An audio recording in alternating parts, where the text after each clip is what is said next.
Bonjour à tous et bienvenue dans une nouvelle vidéo de Women and Pearls. Aujourd'hui, on continue notre série et étant le troisième dimanche du mois, on va parler sur les réserves alimentaires. Donc aujourd'hui, je vous montre comment bien débuter un stock de réserves alimentaires et les erreurs à ne pas faire.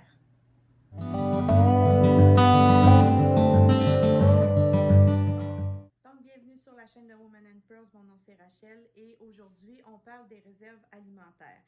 Donc, avant d'entrer dans le vif du sujet, je vous souhaite la bienvenue sur la chaîne. Si c'est la première fois que vous tombez sur mes vidéos, je vous souhaite la bienvenue. Allez tout de suite vous abonner pour rater aucune des vidéos qui sortent. On est présentement dans une série qui va s'échelonner sur environ un an où on parle de tout ce qui concerne la préparation personnelle. Pour vous rappeler un peu c'est quoi notre série, le premier dimanche, c'est tout ce qui concerne le cartable d'urgence et le plan d'urgence familiale. Ensuite, le deuxième dimanche, c'est tout ce qui concerne la trousse d'urgence ou le sac de 72 heures. Le troisième dimanche, c'est sur les réserves alimentaires. Le quatrième dimanche, c'est tout ce qui est technique d'autonomie. Et le cinquième dimanche, c'est un bonus quand il y en a. Donc, sans plus attendre, je vous invite à aller vous abonner si ce n'est pas déjà fait et à activer les notifications pour ne rater aucune des sorties de cette série. Vous pouvez aussi me mettre un pouce bleu quand vous aimez le contenu de la vidéo pour que je puisse savoir que, ça vous plaît et en plus, ça aide les algorithmes de YouTube à faire voir au plus de nombre possible cette vidéo. Donc, je vous encourage à le faire pour que le plus de monde ait accès à cette vidéo pour les aider à faire leur stock alimentaire. Donc, sans plus attendre, je vous montre dans le fond comment je monte mon stock alimentaire et les erreurs que j'ai faites par le passé et que j'ai corrigées. Pour vous donner un petit historique, ça fait environ 27 ans que je fais des réserves alimentaires. Et au début, c'était vraiment ce qu'on appelle les réserves de long terme que j'avais commencé parce que j'avais une liste de choses que ça prenait avec des quantités. Donc, j'avais commencé par ça. Puis ensuite, quand j'ai continué à progresser dans le monde de l'autonomie, je me suis rendu compte qu'il y avait une différence entre les deux types de réserves. Donc, les premières réserves, comme je vous ai parlé, c'est les réserves à long terme. Et ça, on en parlera un petit peu plus tard, un petit peu plus loin dans la série. Mais par contre, on va commencer avec ce qu'on appelle les réserves à court terme, c'est-à-dire les réserves de 3 à 6 mois. Donc, c'est quoi la différence entre ces deux types de réserves? La première différence qu'il y a, c'est que dans les réserves qu'on appelle long terme, c'est vraiment des aliments qui sont là pour nous tenir en vie s'il devait arriver quelque chose. Donc, c'est pas forcément des aliments qu'on consomme à tous les jours sur une base régulière. Réserve de 3 à 6 mois, ce que ça consiste, c'est des aliments que vous allez manger, que vous avez l'habitude de manger tous les jours. Donc, si par exemple, vous avez l'habitude de manger des céréales tous les matins ou du gruau, ben, ça va être ça qu'on va aller mettre en réserve. Donc, c'est pour garder une certaine normalité et c'est pour éponger des difficultés qui seraient plus temporaires. Je vous donne un exemple. Dans les 2 dernières années, avec l'histoire de la pandémie, ce qu'on a vu, c'est que parfois, il y avait des ruptures dans les chaînes d'approvisionnement, ce qui faisait en sorte qu'on se ramassait avec certains produits qu'on pouvait avoir l'habitude de consommer qui n'étaient plus disponibles. Comme par exemple, ici au Canada, pendant presque 6 mois, on n'a pas eu de céréales, d'un certain type de céréales de déjeuner parce qu'il y avait eu une grosse grève à l'usine principale qui faisait ces céréales-là. Ce qui a fait en sorte que pendant plusieurs mois, les étagères de céréales étaient quasiment vides parce que c'était d'autres sortes de céréales qui étaient disponibles, mais certaines sortes n'étaient pas disponibles à cause de ça. Donc, si quelqu'un a des réserves de ces céréales-là, par exemple, ben, il n'y aurait pas de difficulté à pouvoir continuer dans sa normalité juste à temps que les stocks soient de nouveau disponibles et qu'il puisse remonter son stock alimentaire. Donc, c'est un peu ça le but. C'est aussi le but si, par exemple, il vous arrive ce que j'appelle des catastrophes personnelles, c'est-à-dire des catastrophes qui touchent votre famille, mais qui ne touchent pas nécessairement l'ensemble du monde, comme par exemple la maladie, que ce soit papa ou maman qui tombe malade, qui ne peut pas aller travailler et qui n'a pas les moyens à ce moment-là, vu que l'argent ne rentre pas. Donc, en ayant des réserves alimentaires, de 3 à 6 mois, ce que ça fait, c'est que ça donne le temps de remonter sur nos pas et d'être capable de continuer à manger comme il faut, sans forcément avoir à se priver. Et le peu d'argent qui rentre, par exemple, avec du chômage ou des assurances maladie, etc., à ce moment-là, peut être mis pour payer les comptes et on n'a pas à se soucier de l'alimentation, donc à ce moment-là, parce qu'on a nos réserves.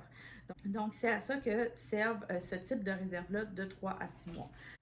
Dans les 2 dernières années, à cause de la pandémie, on a vu une conscientisation de pas mal de monde qui se sont mis à faire des réserves alimentaires justement à cause des pénuries qu'on pouvait voir un peu partout. Certains endroits ont été touchés plus que d'autres, mais tout le monde a pu voir à un moment donné ou à un autre une certaine pénurie de certains aliments. Donc, ça a éveillé les consciences et il y en a qui se sont mis à faire du stockage alimentaire, à faire des réserves. Ce que j'ai vu et qui est une grosse erreur, c'est que les gens ont acheté à peu près n'importe quoi. Ils se sont dit, tiens, je vais acheter tel genre de soupe qui était en conserve, puis ils l'ont mis là, je vais acheter ci, je vais acheter ça, puis là, ils ont comme pilé. Puis, c'est pas des affaires qui se sont mis à manger parce que c'est pas des choses qu'ils mangent normalement. L'autre erreur, c'est que les gens vont arriver puis vont dire « Ah, moi, j'ai pour 1 an de réserve. » Et quand on regarde, ils ont une étagère qui est pleine, mais ils ont une étagère. Donc, la réalité, c'est que c'est pas vrai que ça va durer 1 an. Mais on a tendance à surestimer le stock alimentaire que l'on possède. Donc, avec les années, j'ai développé un système qui fait en sorte d'éviter le gaspillage, d'éviter aussi de stocker des choses qu'on ne mange pas, juste parce que c'est en conserve, ça ne veut pas dire qu'on doit aller l'acheter, si ce n'est pas quelque chose qui fait déjà partie de notre alimentation. La troisième chose aussi, c'est que ça va nous permettre, en faisant le système que je vais vous montrer, ça va nous permettre de faire une rotation et de savoir aussi exactement pour combien de temps vous avez de votre stock alimentaire. Et ça, c'est le point le plus important parce qu'à ce moment-là, on sait on a combien de temps avant d'arriver face à une vraie catastrophe que notre stock alimentaire va être épuisé. Donc, ça va nous permettre que si on voit qu'il y a une certaine situation qui perdure, ça va nous permettre d'extensionner, de rationner nos réserves pour le faire durer un peu plus longtemps, justement parce qu'on sait exactement on a pour combien de temps de réserve. Donc, je vous montre en quoi consiste mon programme de réserve. La première des choses à faire avant de commencer à acheter quoi que ce soit, c'est de se créer un menu. OK? On va aller se faire un menu. Ici, c'est un menu que j'appelle type parce que c'est des idées pour savoir un peu quoi faire. OK? Donc, c'est un menu pour une semaine. On va mettre les petits déjeuners, les collations, les dîners, la collation d'après-midi, le souper et des desserts. Dans notre famille, il y a 3 desserts par semaine et le restant, habituellement, on ne mange pas tant de desserts que ça. Donc, c'est les seuls desserts qu'on a l'habitude de manger. Comme vous pouvez voir ici, dans mon menu type que j'appelle, j'ai sorti des catégories qui vont m'aider à monter par la suite mon menu. Donc, par exemple, ici, le matin, j'ai mis, c'est un déjeuner avec des œufs, un déjeuner avec du gruau, un déjeuner de boulangerie, des toasts, des casseroles, des gaufres et quelque chose avec du blé. Donc, c'est des catégories que je vous montre un petit peu en gros. Donc, chacun de mes items ici est en catégorie.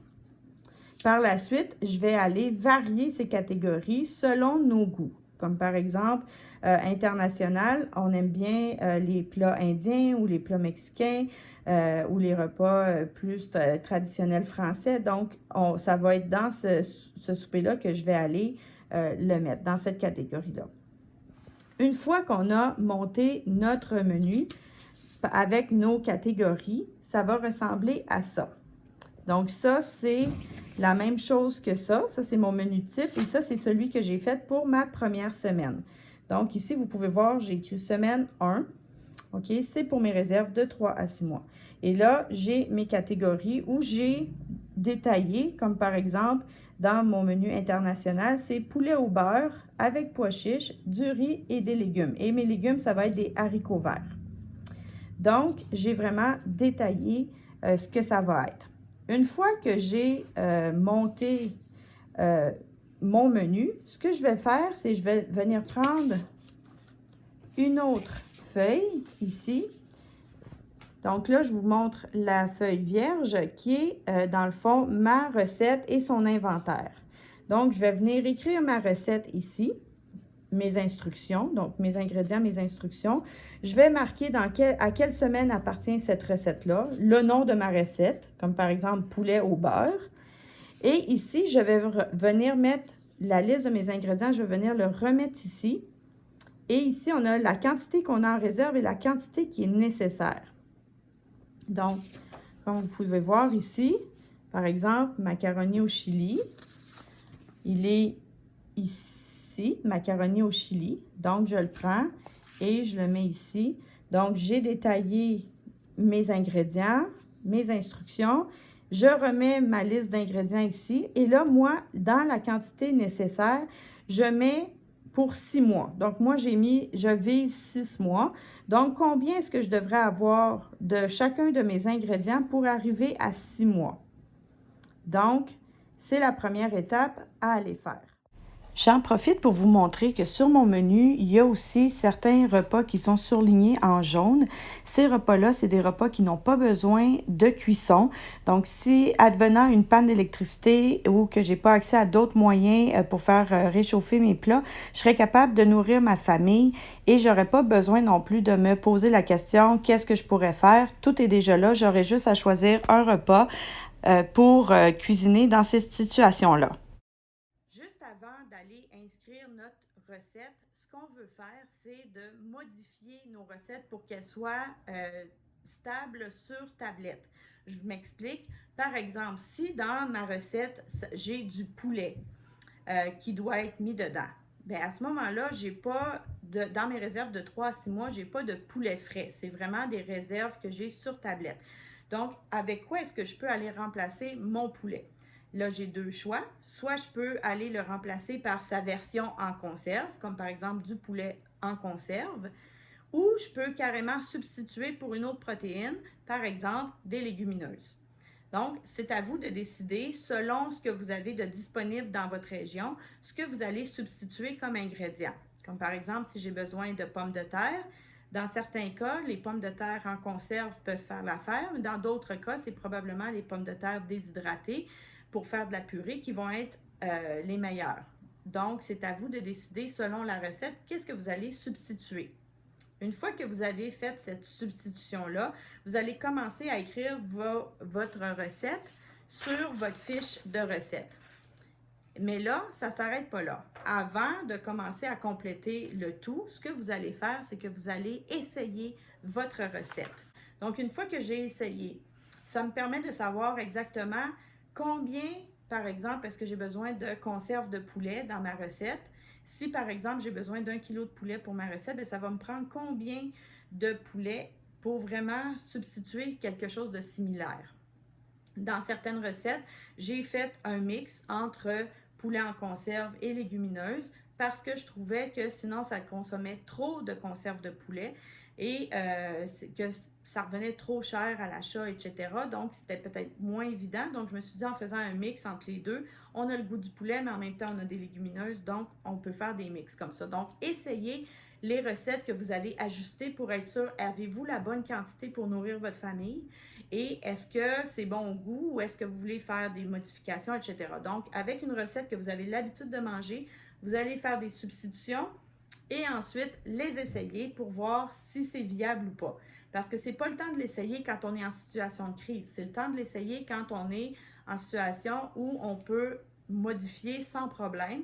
Parce qu'advenant, par exemple, que vous auriez rempli votre fiche de recette en disant « Ouais, ça va me prendre à peu près 3 cannes de poulet », puis que finalement, vous vous rendez compte qu'avec, ça aurait pris le double, ça aurait pris 6 cannes de poulet, bien là, vous êtes un petit peu fait si vous avez votre programme de montée au complet, puis que là, tout d'un coup, ça va modifier votre quantité de réserve disponible, donc diminuer votre temps de disponible pour pouvoir manger sur vos réserves. Donc, c'est pour ça que c'est vraiment important d'essayer les substitutions que vous allez faire pour voir si c'est des recettes que vous allez aimer de cette façon-là ou si vous préférez changer de recette. Une fois que c'est fait, Vous allez donc avoir votre quantité nécessaire parce que là, vous allez vraiment savoir quelle quantité est inscrite ici dans votre recette modifiée. Et vous allez pouvoir ensuite calculer la bonne quantité d'ingrédients que ça va vous prendre pour faire cette recette pour avoir le temps voulu au niveau de vos réserves. Par exemple, si vous décidez d'avoir 1 mois de réserve alimentaire, à ce moment-là, vous calculez votre nombre d'ingrédients pour le nombre de fois que vous allez manger cette recette-là dans votre mois. Dans le menu ici que je vous ai parlé, ce menu-là, vous pouvez décider de faire une rotation sur une ou plusieurs semaines. Je m'explique. Celui-là, c'est le menu d'une semaine. Je peux décider de manger la même chose à chaque semaine. Donc, j'ai juste besoin d'avoir une fois ce menu-là et de calculer que je vais en manger 4 fois par mois. Donc, si je veux, par exemple, faire une recette de poulet et que ça prend 3 cannes de poulet et que j'en mange une fois par semaine, donc ça veut dire que j'ai besoin de 12 cannes par mois. Si ensuite, je veux extensionner ça à 2 mois, 3 mois ou 4 mois, je vais le multiplier en fonction du nombre de mois que je veux.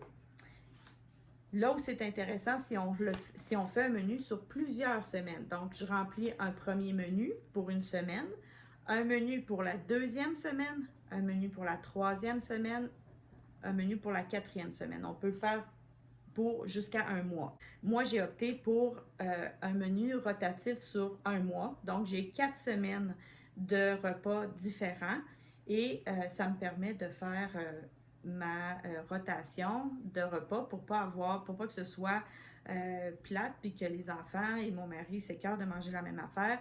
Donc, c'est pas parce qu'on va être en situation de crise, que ce soit personnelle ou que ce soit global, qu'on est obligé de souffrir le martyre en mangeant. Donc, selon comment vous êtes déjà, si vous avez l'habitude de manger la même chose à chaque semaine, allez-y avec un menu à chaque semaine, puis faites votre calcul en fonction du nombre de semaines que vous voulez avoir en réserve.